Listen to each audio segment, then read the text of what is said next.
Hey folks, this is Matt once again. This is going to be kind of different because I'm going to do this in two separate ways. I'm going to first review the film, and then I'm going to review this Blu-ray. Now, this is want to give a special shout out on both of these videos to Ninja Supersport. I did my Q&A, and he asked me, hey, would you like a copy of this? And I'm like, are you sure? And he's like, yeah. I'm like, oh wow, cool. Which was very nice. So before I get to the features and all that, let me talk about the film. The Funhouse, which is cool that they have the VHS, but I'll get to that next time when I talk about the actual Blu-ray. But yeah, I want to give a special shout out to Ninja Supersport, who actually sent me this, and it was very kind of him. He didn't have to at all, but he did. He just, hey, do you want it? And I'm like, are you sure? Are you sure? That's always blows my mind. It's very nice. This is a film I saw once long ago. I remember not being the biggest fan of it. But after seeing it again, I could say I liked the film. It wouldn't be in like my favorite slasher films ever. You know, it wouldn't be like my top 10 or such. But I just say I liked the film. I like the film, and it makes me want to give some of his other stuff, Tobe Hooper stuff. Like I like Texas Chainsaw Massacre 1 and 2. Eaten Alive I saw once long ago. I don't own Eaten Alive. I saw it once long ago, so I don't know about that. Life Force I want to give another shot because I don't own Life Force, and I know Scream Factory is coming out with a Blu-ray, so I would like to get that. There's a lot of Scream Factories I would like to get. You know, I saw the Burning cover. Someone messaged me, and they're right. It does look like a heavy metal album. I haven't seen the Burning forever either. I like to give that another shot. The Burning and The Nest, Terrorvision, Video Dead, Prison, Horror Show. There's just so many I have to take out alone to get them. But they do a great job, Scream Factory. But I'll get to that next time. But the Funhouse, Tobe Hooper, I think, had done Texas Chainsaw Massacre, Eaten Alive, and it had done this movie. And this was, I think, his first time working with a major studio because it was supposed to be a low-budget film, like $400,000 film, but then Universal got it and it became a $3 million production. And the makeup designs for the creature that you see is actually done by Rick Baker himself, which is pretty cool. And the story is pretty simple. You have 4 kids, these 4 there. They go to this carnival, and I think the reason why I didn't like this the first time I saw it, maybe because also I saw Texas Chainsaw 3D and I hated it so much that seeing this made me appreciate this a lot more. But half the film is pretty much set up. This is not a slasher movie. You know, I would not call this a slasher film. You know, people making of and such would mention it is more like a take on the Universal classic monsters. Which, again, the creature, he's so ashamed of his looks, he actually wears a Frankenstein monster mask to get around the carnival. And I can see what they were talking about, because it's more of a dealing with atmosphere, dealing with building up characters. There's not much bloodshed at all. There's not a body count. You could probably count on one hand how many people actually get killed and such. Or maybe a little bit more, but it's not a body count movie. It's not. Again, I wouldn't really call this a slasher film. You have this girl who I thought this girl did a good job as the lead, Elizabeth Berridge. I thought she was really good. And you have this opening, which is pretty cool, where they do an ode to Halloween, where you have someone with a mask, they put it over their face, you see through the point of view, and here it's to a shower. So that's an ode to Psycho. And you see a knife come down, but it's a rubber knife. And the girl yells out a name, and you find out the person with the mask is her younger brother, and chases him down and says, I'm going to get you back. So I thought that was a nice little fake out. And basically she goes on her first date with this guy named Buzz, played by Cooper Huckabee. And they're with, they're these two. And then they're with 2 friends, Miles Chapin and Largo Woodruff.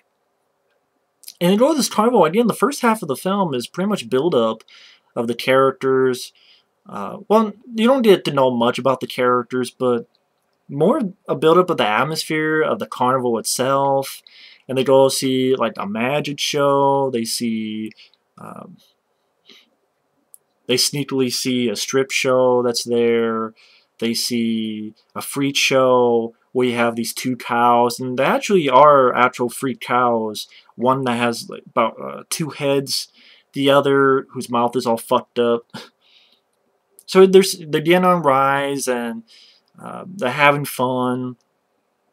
And then one of them, this guy here with the glasses, says, "Hey, I got an idea. How about we sneak into the funhouse? Like, we ride the funhouse, we get off, and we stay there for the night."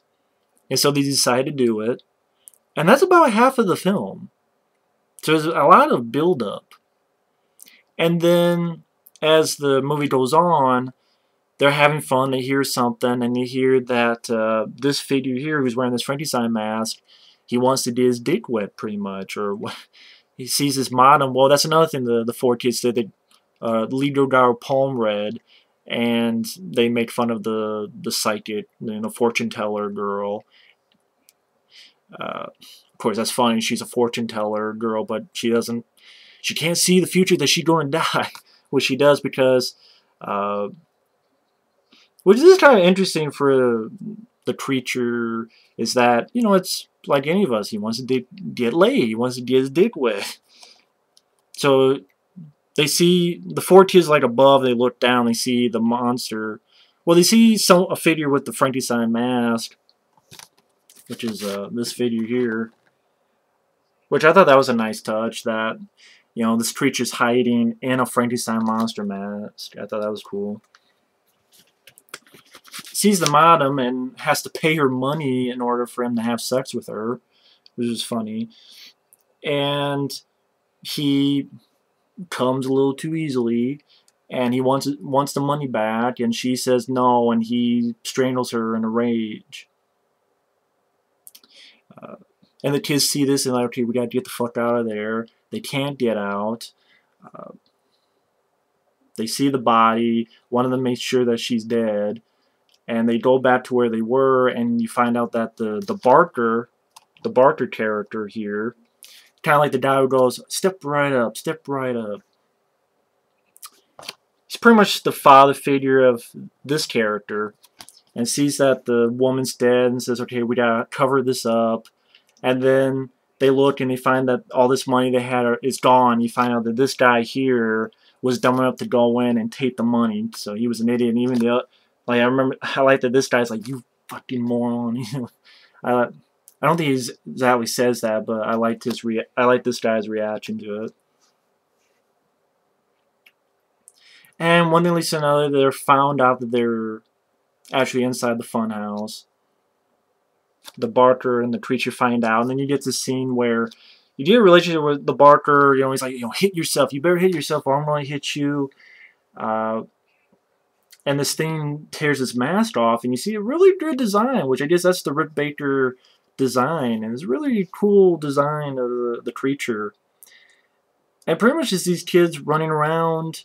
Really, I like the way the funhouse looks inside. Like, the ride has, when they're on the ride, you have these eyeballs that open up and look at them, and you have figures that move left and right, and you have the use of different colors. I really like the inside of the funhouse. It's a really good funhouse. They put on all the stops in this funhouse. I thought it was really good funhouse. They used the carnival location very well. And basically the 3 of the kids get killed. And again, this is not a gory film at all. It's more about atmosphere and about sort of being more of an old-fashioned type of film, which I think is probably what turned me off the first time I saw it, but I appreciate a little bit more seeing this again, which I'll get to why.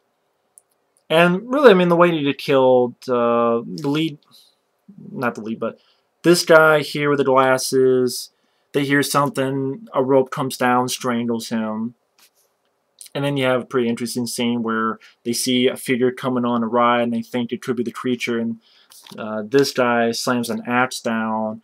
They all react like, ah, and they go back and they see that it's their dead friend sitting in the carnival ride with now an axe in his head. Then this girl falls down, and the creature comes for her, and she's like, you know, I know you like girls, I know you like girls, and the creature's like kind of touching her, and it seems like the creature's just hugging her. That's what Lily's just hugging her, and then she grabs something and stabs in the back, which was the big mistake. Maybe if he, you know, just got his dick wet, maybe let her go. I don't know. Because they kind of play up that the creature's a little bit of a tragic character. Which I just see a little bit of it. I just see a little bit of it. I didn't care for it. I didn't feel sorry for it like I guess some people do. But I could kind of see that little bit of quality, which was fine. But basically, again, not gore, you just see their legs, and you see like his hand come up, slam down to what we assume her face. And when it comes back up, you see like little blood on his claws. And then later on, we see the aftermath. Then it's these two left, and they find the Barker has a gun on them. And this guy, they have a fight and pushes the Barker into this figure that has a sword. And then the creature comes down. I thought this was pretty lame, where this guy and the creature is literally going to have a standoff, and the lead girl leaves. Then she waits, and then this figure comes out that's holding the guy, so the guy's dead. I'm like, how the hell did he die? And I like the character, so that sucked. And I'm like, he died? Okay, how did he die? He has a little blood on here, but that was, you know, a miss during the fight with the Barker guy, and he has like a little bit of blood on his... I thought that was kind of lame. I thought that was lame. And pretty much the girl runs and kills the creature, but not really. It was more like an accident where, like, she gets a crowbar hitting the creature in the head. The creature grabs it, goes back, and then, like, electrocutes himself, and then gets hooked somehow and put into these gears, and that's how he dies. And granted, it's a well-shot sequence, but I'm like, so he kind of died by accident? I thought that was kind of... Now, I will say, let me get to stuff I didn't like first. I thought there's a subplot with the lead girl's boy, like, who scared her at the beginning, that leads nowhere. Like, the kid sneaks out and runs off to the carnival. Yeah, like this little scene where he's walking on the road and some guy says, hey, you want me to pick you up? And, like, puts a shotgun to the kid just to scare him, and the kid runs off and, like, wanders around the carnival, and really, the subplot leads to nowhere, because he gets scared, the parents pick him up, and they leave. Like, the only thing I can say is you got two good shots. You got a shot where the kid's waiting outside the funhouse, waiting for, because he saw his sister go in there earlier, and sister doesn't know that the kid, her brother's out there. You have this long shot where it shows the carnival shutting down and panning over. It's a good-looking shot. Then you have another shot where the girl sees that her brother and her parents are outside, picked up the kid, and she's trying to scream, but there's a fan and stuff going on, and they're inside the funhouse, and they can't hear her. So that's a good shot. But all in all, that subplot didn't really go anywhere. I thought this guy's death was pretty lame. I thought, you know, he should have lived, or he should have... Like, I thought it was a lame scene. And it's still a little bit too slow. But if you know what you're going with. But what I liked about the film scene again is I think it's a very well-directed flick. I thought the atmosphere of the carnival and inside the funhouse were very well done. The contraptions inside the funhouse. I thought the creature... the villain was different. You know, a little bit more of a tragic character. I didn't feel sorry for it at all, but you got a little hint of that. I like the design of the creature. It's well directed. I thought the acting was actually pretty good. I thought these four kids, the girl Elizabeth Berridge, the lead, I thought she did a really good job. I like the guy. His character's name is Cooper Huckabee. The guy who played the Barker. I thought everybody did a really good job acting-wise, so I thought it had some good acting. That was well directed. You had some good shots, like I mentioned before. You had the carnival setting and the atmosphere inside the funhouse was really good. And while the ending is that, I wish that the girl had it initiated killing the creature. It wasn't just kind of like an accident. It was still a well-shot scene, and it was a different way of killing a creature off, and it didn't leave a sequel-bait ending. It was a downbeat ending. I thought the score by John Beale was pretty good. It was a orchestra type of score. Orchestral. That was a really good score to it. So I gotta say, I like the movie.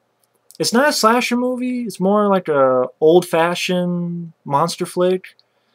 But I thought it was well directed. It's stylish. It's well acted.